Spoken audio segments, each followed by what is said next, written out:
Hey everybody, welcome back to the channel. Today I'm going to be reviewing everything that I whittled for the YouTube channel in March. And well, to start us off, we'll kind of go from my left to right. And to start us off, this was the themed project for the month. It was a shamrock shaped bowl. And I did the 4-leaf clover thing here. What I did was, I can't even really freehand draw a shamrock. So I Google imaged just like a cartoon version of a 4-leaf clover, traced that onto some paper, and then traced that onto my wood, and then carved it from there. I started by carving out the outline, and then I carved out the base here, and then carved out the bowl. The hardest part, I think, with this one was carving out the bowl, mainly because it was the leaves here were kind of too narrow in some spots for me to get my hook knife in there. So I did have to use my flex cut carving jack because it has a smaller gouge scorp to get in there. And then I used the file to help me get into the edges like this, to kind of really define those 4 leaves. And I think it turned out okay. Better than I expected. Still, I've got a little bit of sanding to do to smooth out those. You can see the gouge marks here. So I've got a little bit of sanding to do on that one still before it's all finished. And then I'll oil it, dry it out, and we'll be ready to go. I did a couple of salt spoons. You saw those on my YouTube shorts. And these were just kind of like the end part of one of the spatulas that I made. I just felt really bad. I didn't want to waste the wood. It was like a this length wood, about that size too. And so I figured I'd do something with it. I did one salt spoon that just kind of straight end, and then one with a little drop end there. My figurine for the month was a comfort bird. I really crashed and burned on last month's bear figurine. I still have got to go back and try to redeem myself on that one. But I love making these little comfort birds. They're kind of pretty straightforward. I've got one always on my desk as my little desk buddy. This one's one without oil, still basswood. And I really like the shape here. I have my own template for the shape. Comment down below if you would like to see something like that. If you would want maybe like a downloadable PDF of these templates, I'm more than happy to post that up. But yeah, this one I started with wet basswood, actually, basswood that was kind of soaked in some water overnight. And as it was drying, I don't know if you can see there, as it was drying after the shape was all said and done, it cracked here. And so that's kind of a lesson learned for these figurines like this, especially when it's more of like a chunkier piece. I've got to dry it either a little slower or just don't use wet wood, and use like a dryer. Use the dry wood. The wood that I bought was like kiln finished. It was nice piece of basswood, soft. So I don't know why I thought I needed to soak it, but in the future I probably would not.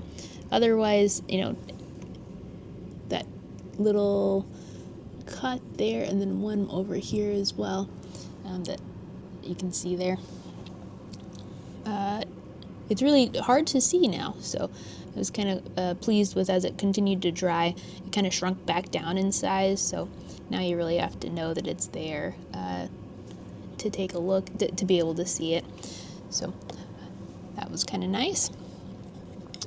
I made this butter knife. I used the template from my wife's heritage silverware collection that she kind of inherited from her family. And I just kind of traced the butter knife. I use the butter knife every day. And I traced it. It's really like ornate. I really love the styling that they used back then.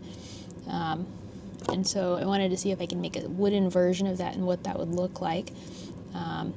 It was a thinner metal, but still really sturdy.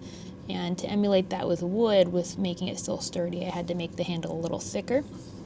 The hardest part for this one was also like getting in those little grooves. So I did a lot of V-cuts, and then I used the file to get in those little grooves and clean those up.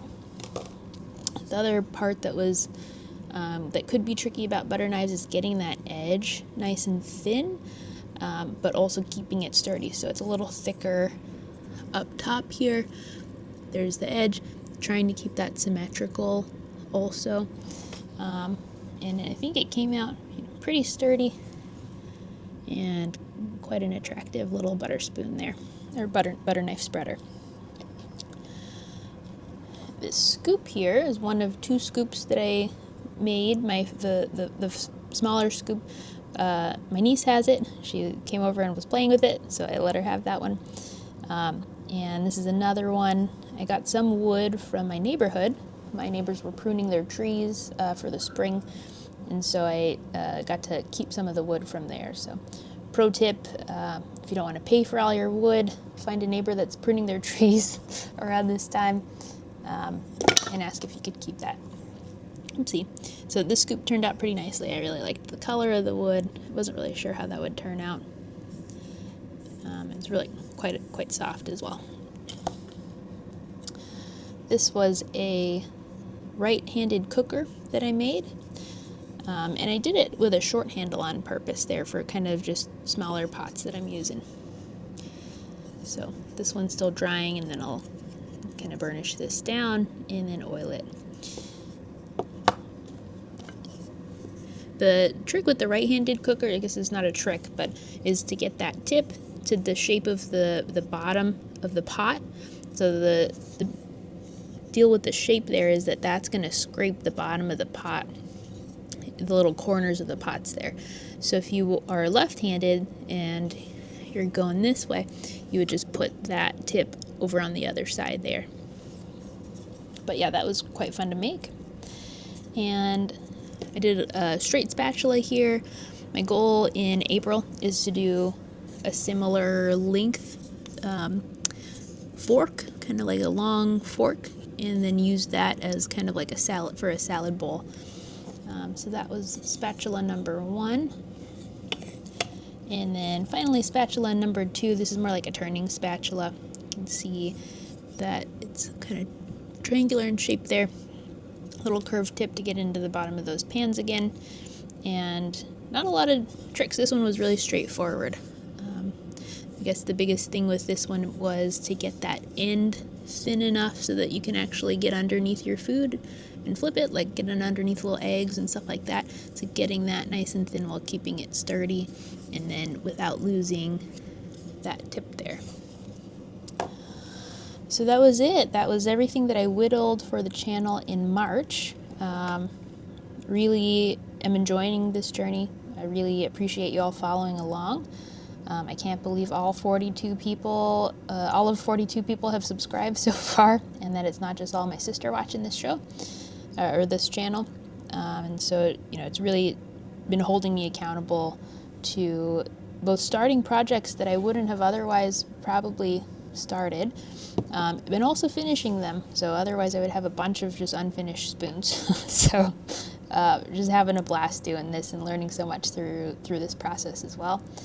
If you are new here, feel free to follow along the journey, like, subscribe, hit the bell icon. I typically post about 2 shorts a week, and then 1 to 2 long videos a week also.